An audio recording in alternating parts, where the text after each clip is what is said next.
They say fame fixes everything, but how do you erase the sound of a camera shutter clicking while you stood silently, unseen, just outside the frame? Tonight, we peel back the polished veneer of celebrity to expose the precise, agonizing moment that built this empire of spite. His face is a 60-foot monument against the night sky, a titan of light and calculated victorious gaze, unavoidable on every downtown avenue. You can't look away from the flawless symmetry of the man who owns this city. But notice the flicker beneath the right eye, a faint shadow of something that began 20 years ago. The air was thick with the dust of cheap red velvet.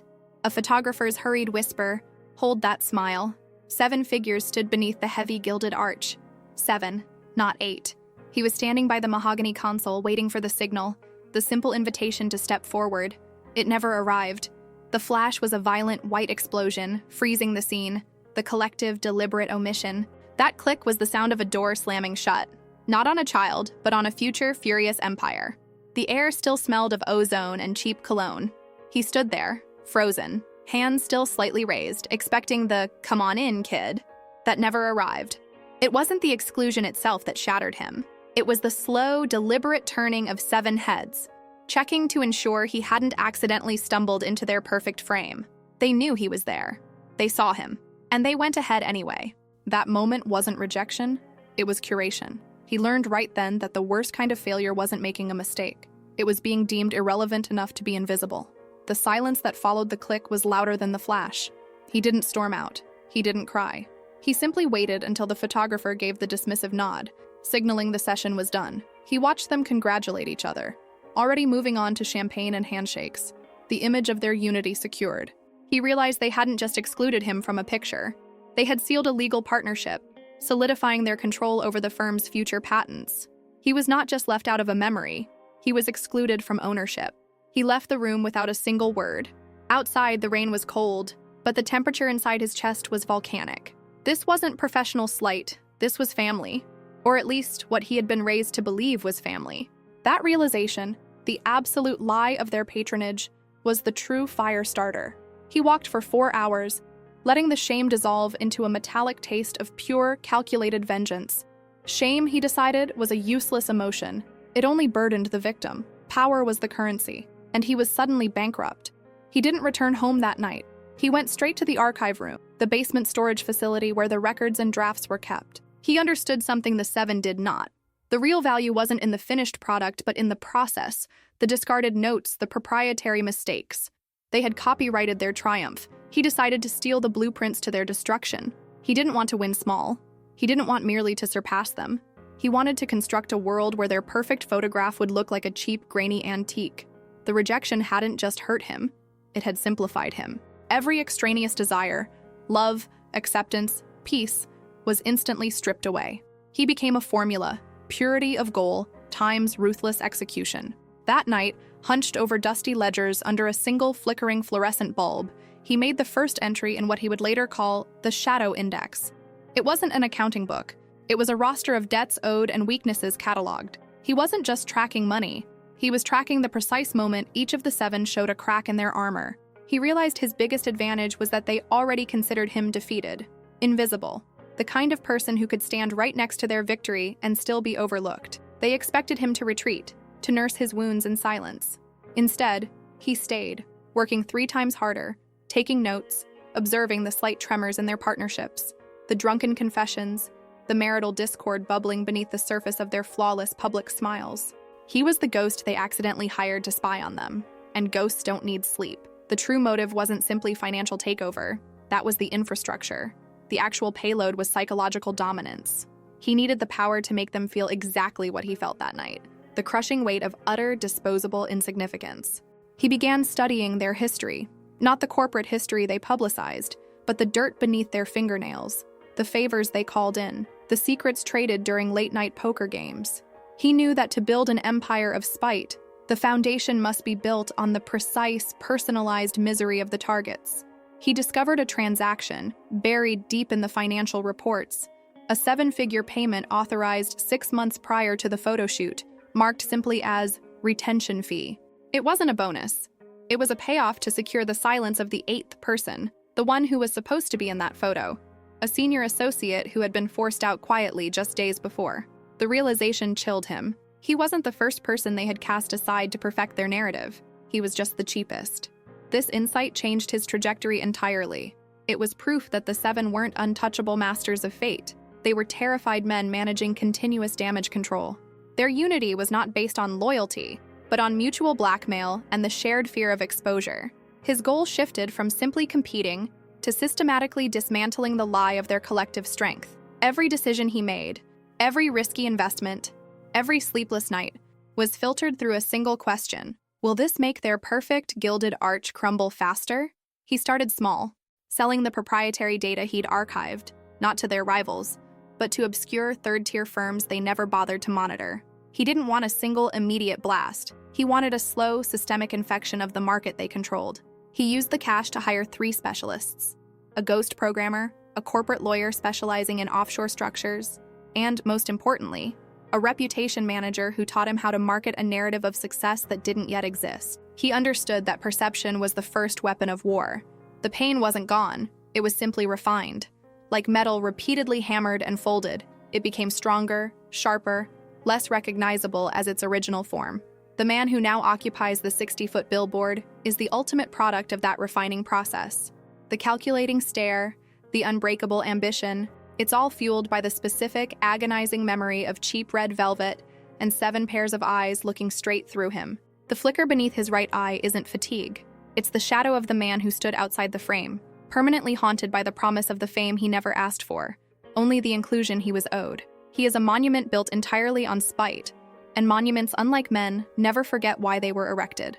The empire wasn't built for wealth, it was built for witness. And soon, the Seven will be the unwilling audience to his inevitable, terrifying perfection. The refined monument visible today didn't materialize overnight. It began in the sterile silence of a rented industrial kitchen, not with grand concepts, but with caffeine and code. He understood that the real battle wasn't creating a product. It was capturing the space where attention lived. His first venture, a specialized consulting firm named Aegis, was designed purely as camouflage. He wasn't selling services, he was buying time. He needed the perception of movement, while the real engine was being secretly constructed in the dark. He told the lawyer he needed a structure invisible to light, but the real secrecy lay in protecting the source code of his anger, which he kept locked away in a disposable satellite phone, only accessible via a passphrase that was simply the date of his deepest humiliation. The creative industry, he quickly learned, wasn't about merit. It was about proximity. Getting close enough to the light to be recognized meant accepting the risk of getting burned, or worse, having your flame stolen. For 18 months, he slept on a concrete floor, using discarded sample packets of a failed energy drink as insulation. The money from the initial market exploit ran out faster than anticipated. He was feeding 3 high-priced mouths who demanded payment in crypto, not promises. The ghost programmer once threatened to expose the entire back-end framework, a revolutionary, almost illegal scraping tool, unless he was paid an absurd bonus. That night, the man realized the greatest barrier wasn't competition, but the inherent disloyalty of mercenaries, forcing him to make a choice about future contracts that was irreversible and bloody, though not literally. Sacrifice wasn't just physical discomfort, it was the surgical removal of any genuine connection. He deleted every contact, every history, every photograph that tied him to the person who suffered in the red velvet chair. He had to become a ghost before he could become a god. The reputation manager, a wiry woman named Alara who preferred silence to sound, taught him the art of the negative space brand, a profile so controlled it felt omnipresent without ever saying anything genuine. He spent 6 months perfecting a 6-second video loop that defined his entire public persona.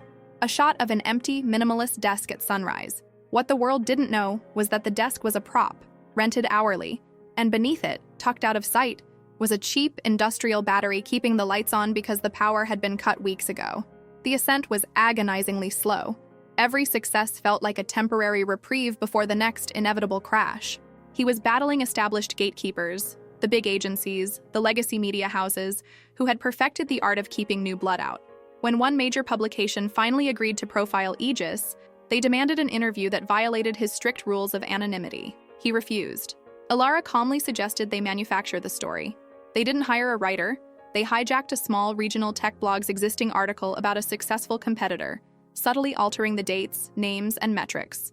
The competitor never even noticed the switch until 6 months later, when the plagiarism had already secured Aegis a crucial $1 million investment, funded by an investor who was obsessed with precise, quantifiable theft. The stress began to manifest physically. He developed a deep-seated tic, the flicker beneath his right eye that the previous context mentioned, a permanent neurological echo of the sleepless nights. He couldn't trust sleep anymore. Nightmares were too vivid, too often featuring the 7 pairs of eyes. He found solace only in optimization, in making the system run smoother, faster, colder. The corporate lawyer, initially just a shield, became an offensive weapon. They started specializing in preemptive litigation, not defending against lawsuits, but filing aggressive, frivolous claims against any potential competitor who showed even the slightest signs of innovative success, ensuring the field remained clear. This tactic crippled 3 promising startups. But the real tragedy was that one of the founders later took their own life, a fact the man filed under acceptable collateral damage and never spoke of. The brand itself became the cage. He was constantly performing the narrative of success he had built. He had to wear the suits, drive the cars, and attend the galas, funded entirely by lines of credit secured against projections, not reality. He never once bought a piece of art or furniture because he genuinely liked it. Everything was chosen for its optimal narrative yield in curated social media snippets. One night, while standing on a balcony overlooking the city lights at a supposed victory party, he caught his reflection. The suit was immaculate, the smile practiced, but behind the eyes, he saw not ambition, but pure exhaustion. He realized he hadn't achieved freedom. He had simply replaced the prison of anonymity with the gilded, constant scrutiny of potential fame. He wondered for a terrifying second if the 7 faces would even recognize the monster he had become. The specialists became harder to control. They knew too much. The lawyer demanded equity. The ghost programmer started leaving hidden backdoors in the code, little digital safety nets for himself. The breaking point came when Alara, the reputation manager, suggested softening the narrative, introducing a human element, a fake charity initiative. He exploded. His entire architecture was built on sharp edges and calculated coldness. Humanity meant vulnerability, and vulnerability meant annihilation. He spent 3 weeks orchestrating their dissolution, not by firing them, which would invite retaliation, but by creating an interlocking financial and legal trap so complex that by the time they realized they were bound, attempting to leave would cost them everything they had ever earned. He now owned their secrets, their loyalty, and their futures. A system of control he ironically modeled after the very market gatekeepers who had once dismissed him. The market started responding finally. Aegis wasn't just consulting anymore. It was setting the trends. They perfected the micro-narrative, the surgical placement of influence. The sacrifices shifted from material poverty to ethical decay. He found himself negotiating with governments, manipulating stock prices based on manufactured emotional responses, always staying one step ahead of regulatory oversight. The ambition was no longer about proving his worth. It was about demonstrating his absolute mastery of the rules of the game. The final pivot came when he used the ghost programmer's backdoors, now under his control, to launch a massive, undetectable data siphon into the servers of the main advertising conglomerate that had initially rejected his applications years prior. He didn't steal their clients. He stole their methodology, their proprietary data on human behavior, effectively taking the DNA of the empire he sought to overthrow. The cost of this constant vigilance was total isolation. There were no colleagues, only instruments, no friends, only variables. He stopped listening to music, stopped reading fiction, anything that introduced unpredictable emotion. His world was spreadsheets, algorithms, and the precise, terrifying calculus of revenge. He became the engine, demanding perfection from himself and everyone around him. The only remaining physical tie to his past was a single tarnished cufflink he wore on his left wrist, hidden beneath his bespoke shirt. It wasn't a sentimental relic. It was a physical reminder of the cheap suit he wore that day, and every time the metal pressed against his skin, it provided the necessary, painful jolt of spite that kept him working through the long, silent nights, constantly feeding the machine. The precipice of widespread recognition was terrifying, because it meant the narrative would pass out of his absolute control. He was about to step onto the main stage. The 60-foot billboard was the final stage of the unveiling. The flicker beneath the eye was now almost continuous. He was no longer just building an empire. He was preparing for the final, theatrical act of defiance against the 7 shadows. He commissioned the billboard knowing the exact route the 7 remaining members of that original board took to work every morning. It wasn't about mass marketing. It was a personalized, unavoidable message delivered at the moment of their highest vulnerability, the morning commute. The final, terrifying genius of the plan was that the image on the billboard wasn't meant to inspire, but to quietly, meticulously intimidate. This was the climax of the struggle, the moment where all the scraped data, the preemptive lawsuits, the calculated isolation, and the pure, relentless hatred converged into a single, unbreakable public image. The arduous journey wasn't overcoming failure, it was overcoming the self, hammering away every weakness until only the weapon remained. He had shed his humanity piece by agonizing peace, believing that true perfection required the absence of mercy, both for the world and for himself. He stood at the window, staring out at the city that was about to be his witness, gripping a paperweight, a polished fragment of the concrete floor where he once slept. He knew the fame was coming, but he also understood that the moment the world fully recognized the monument, the real war, the one he had been preparing for since the Red Velvet, would finally begin. The silence lasted precisely 18 minutes after the first light hit the eastern faces of Manhattan's skyscrapers. Then the phones began to chirp, not with alarm, but with the specific, chilling rhythm of mass, unified discovery. The 7 targeted men, stuck in their climate-controlled limousines, had seen it. The message, meticulously tailored to mimic their own corporate jargon yet injected with pure, distilled spite, was everywhere. It wasn't just a campaign. It was an echo chamber built around their guilt. He watched the real-time analytics spike, tracking not clicks, but involuntary pauses in traffic flow. The city had stopped breathing for a moment, and he realized the concrete paperweight in his hand felt less like a relic and more like a detonator. The message wasn't just seen, it was recognized as corporate jargon twisted with spite, implying deep insider knowledge the board thought was secure. The initial confusion among the general public quickly morphed into morbid fascination. "Who is this guy?" became the universal search query, drowning out news of market fluctuations and political scandals. The sheer scale of the operation, 150 high-resolution digital displays across 3 major corridors, was financially impossible for an unknown entity. Yet there it was, demanding attention. Investors, smelling blood and revolutionary disruption, started digging. They didn't find a startup budget. They found meticulously laundered personal funds liquidated over a decade.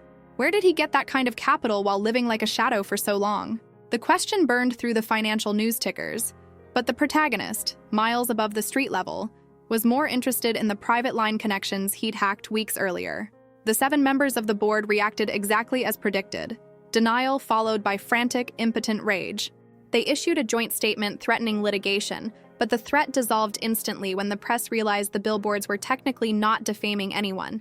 They were merely quoting the board's own internal privileged emails, slightly altered to make the recipient an anonymous you. The legal trap was sprung before they even hired counsel.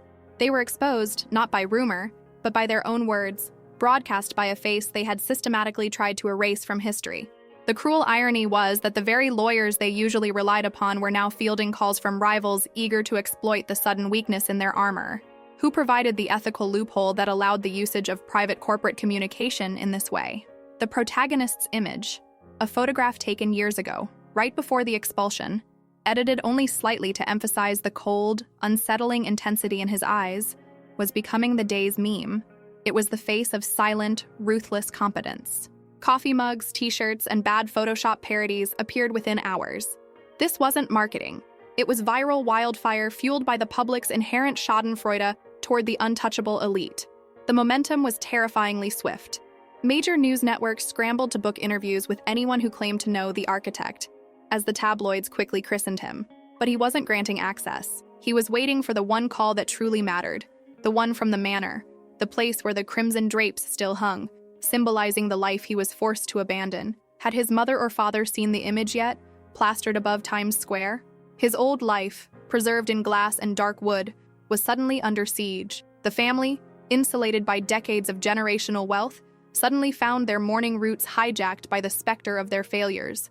His younger sister, Lucia, who always maintained a polite indifference, was the first to break the familial code of silence. Her social media was flooded with comments. "Isn't that your brother? Wow, he's famous now." She tried deleting the posts, but screenshots are eternal in the digital age. The isolation the family had enforced was now reversed. They were the ones trapped inside the spotlight he had meticulously crafted. What subtle detail in the original photograph was causing the greatest distress for Lucia? The breakthrough wasn't merely professional, it was existential. His success didn't come from a product launch or a successful IPO. It came from weaponizing his own pain. The image on the billboard was captioned simply, "We see what you overlook." It wasn't a threat of violence, but a promise of comprehensive observation, a surveillance state built on their own carelessness. This phrase resonated because everyone feels overlooked by power structures. The protagonist had inadvertently become a symbol for every junior executive overlooked for promotion, every small business crushed by monopolies. He hadn't sought followers, but the followers came, drawn by the clarity of his cold vengeance. Did the protagonist anticipate becoming a populist hero, or was that merely collateral damage? He stood motionless in his sterile penthouse office, the only decoration being that chunk of concrete, the floor of his first truly independent shelter. The air conditioning hummed, filtering out the chaos below. The transition from Ghost to Goliath was complete within 12 hours. His personal net worth, calculated purely on the leverage derived from this public exposure, and the subsequent implosion of the board's stock value, had multiplied tenfold. He could buy and dismantle the entire original company tomorrow if he wished. But acquisition was too clean, too clinical. He wanted destruction through personal humiliation, drawn out and witnessed by the very society that had once dismissed him as expendable. Why was he delaying the financial killshot, preferring the psychological warfare? One of the board members, Reginald Vance, reportedly had a small stroke viewing the display closest to his suburban mansion. The tension wasn't just corporate, it was physiological. The protagonist's plan was designed to attack the heart, metaphorically and literally. The news report mentioned Vance's wife rushing him to the hospital, describing his distress not as anger over the business implications, but as sheer, paralyzing terror. Vance knew what the others were still trying to deny. This wasn't an attack on the business. It was an act of reckoning delivered by someone who had waited patiently in the dark, gathering every weakness like ammunition. What specific vulnerability, unique only to Reginald Vance, was exploited by the customized ad on his rote? The media circus solidified his legend. He was the definitive anti-hero, the cautionary tale of what happens when you discard talent and foster resentment. His anonymity was shattered, replaced by millions of reproductions of his unwavering stare. The image was now used on financial blogs as the mascot for disruptive technology. Students cited the Architect's Manifesto, which didn't exist but was being written in real time by zealous followers. He hadn't just made a comeback, he had manufactured a cultural event that redefined success as ruthless, unavoidable dominance. The narrative had transitioned entirely. The family was no longer the powerful entity that cast him out. They were the supporting cast to his inevitable arrival. What was the single piece of physical evidence the protagonist held that tied him directly to the family's original act of rejection? The confrontation wasn't coming. It was already happening in slow motion, played out on a 100-foot screen across the city. Every time his parents turned on the morning news, every time they drove to the club, every time they opened their carefully curated feeds, there he was. The son they had disowned, magnified, inescapable, and demanding explanation. The velvet rope that once protected their exclusivity was gone, shredded by the digital light emanating from the billboards. He knew the paperweight, the concrete, had served its purpose. It was a grounding talisman for the struggle. Now the struggle was over and the war was beginning. He smiled, a cold, thin expression of perfect satisfaction, knowing that the next phone call wouldn't be a threat or a plea. It would be surrender, or perhaps a desperate plea for understanding that he was long past hearing. What was the name he had legally adopted years ago, erasing the family name, and did the media now know it? Henry Thorne, the name legally adopted after the divorce from their dynasty, shimmered, 30 stories high. It wasn't just a face. It was an accusation cast in neon and steel.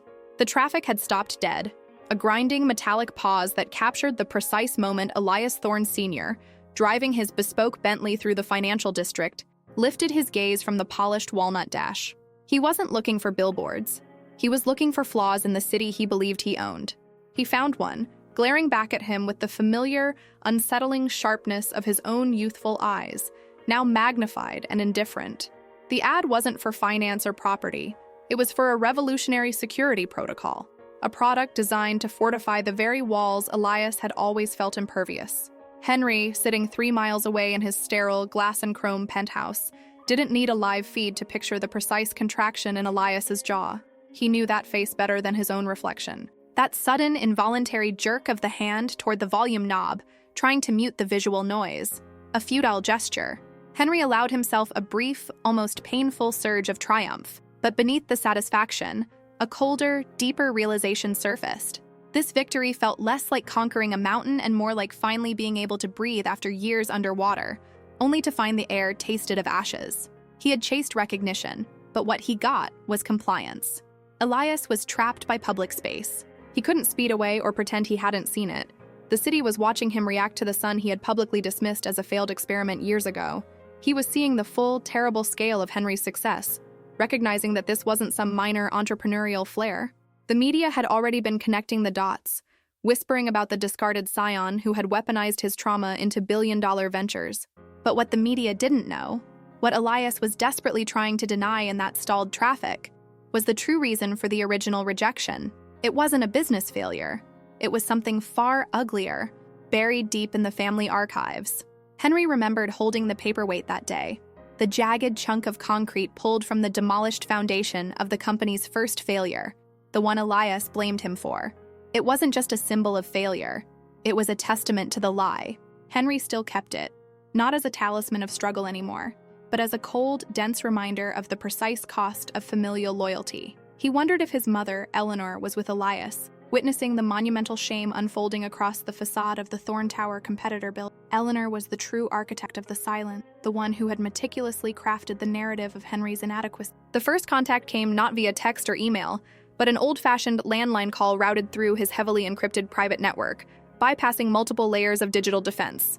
It was the security firm calling, not the family.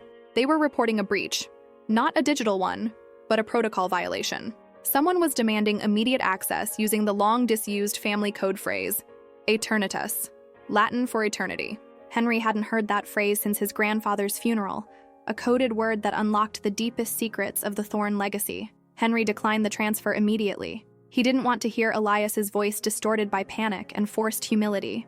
What he wanted was a clean, silent recognition, a public execution of the lie, not a private plea for clemency. He realized with a sudden sharp clarity that made him grip the cool marble railing of his balcony that he wasn't fighting for money or power anymore. He was fighting for his own sanity, to prove that the child they discarded was real, not merely a projected fantasy of their failure. The recognition felt like a phantom limb, aching for a validation that would never truly heal the wound. The media hounds were circling. They had pieced together the adoption name, Henry Thorn, but the original name was still a hotly debated commodity. Henry smiled, knowing the press was agonizing over whether Thorn was a chosen homage or a profound mockery. Elias, however, knew the truth. The name Henry used wasn't a random choice. It was the name of the man Elias had ruined decades earlier, the true victim tied directly to the original act of rejection. This was not just payback. It was generational accounting. Henry walked across the expansive living room, pausing by the hidden safe where the concrete paperweight rested, alongside the original stock certificate, the document that proved Elias had knowingly sabotaged the venture, not Henry. It was the definitive proof that had fueled every relentless hour of Henry's life for the past decade. He thought about the family dinner table, the empty chair he used to occupy, now forever filled by the towering ghost of his success. They wanted to talk, to negotiate, to manage the narrative. Henry knew the only narrative left to manage was the one where they lost everything. Suddenly, a direct text message flashed across the secure line. Not from Elias, but from Eleanor. Short, brutal, and devoid of warmth. Your father is unwell. Come home. The standard play, the emotional manipulation that had worked since childhood. Henry felt a muscle twitch near his eye. This wasn't about Elias's health. It was about protecting the legacy. But the text contained a secondary, subtle detail. A picture of the old family dog's collar. A cheap, sentimental tool. It meant she was desperate enough to risk revealing a weakness, confirming she was watching him closely. He didn't reply. Henry knew the moment of surrender wasn't a conversation. It was a physical shift in power. He looked out at the city lights, all his, metaphorically, shining back at the one dark corner of the penthouse where he kept the evidence of their betrayal. The forced recognition was suffocating, not validating. He felt the cold pressure of the obligation they were trying to put back on him, the burden of being their son. He had shed that skin years ago, yet here they were, trying to regraft the rot onto his achievements. The security firm called again, stating that Elias was now physically present at the building entrance, demanding entry, threatening litigation against Henry's security team. Elias was playing the old Thorn card, intimidation backed by inexhaustible capital. But this building was Henry's castle, fortified against the world Elias represented.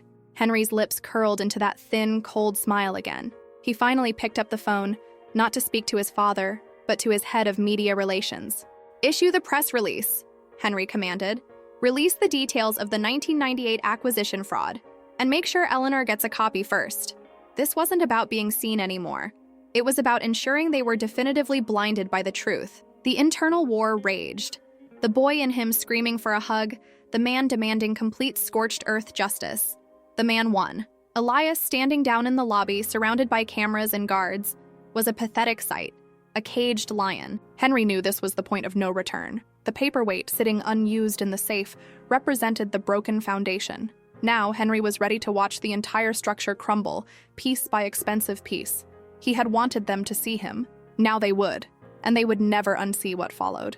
The digital screens surrounding Henry flashed, a symphony of corporate demise. The headlines confirmed it. The 1998 fraud, a secret kept in the expensive dark for decades, was now exposed, dragging the Thorne name through public ruin. The camera panned to Elias, being escorted away, his face a roadmap of disbelief and age. The threat was gone. The security chief's voice crackled over the secure line. "He's retreated, sir. The perimeter is clear." Henry stood perfectly still, watching the aftermath of his scorched earth decision. There was no elation, no grand, vengeful satisfaction, only a vast, clarifying silence. The internal boy, who had spent 40 years waiting for a pat on the shoulder, didn't scream for a hug. He simply faded away. Henry walked to the safe, retrieved the ornate paperweight, and placed it on his desk.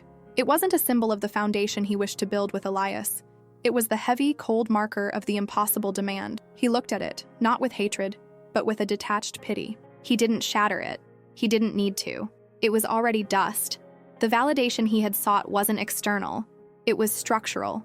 He wasn't defined by the height of his father's tower, but by the strength of the ground he stood upon. The victory wasn't the public dismantling of a tyrant, but the private dismantling of the dependency. He didn't need his father's love or his approval. He only needed the self he had finally saved. The realization hit him with the force of revelation. The greatest war was never fought in the boardroom, but in the heart, against the ghost of rejection. True independence wasn't about fame or fortune. It was realizing you had already signed your own declaration. The only throne that mattered was the one he built inside himself. The wreckage wasn't the empire he built, but the illusion of his approval I chased. True silence is when the echoes of the father finally die. Thank you so much for following Henry's journey. If this story resonated, please smash that like button, subscribe for more epic narratives, and let me know in the comments, what is the true measure of victory? Good night.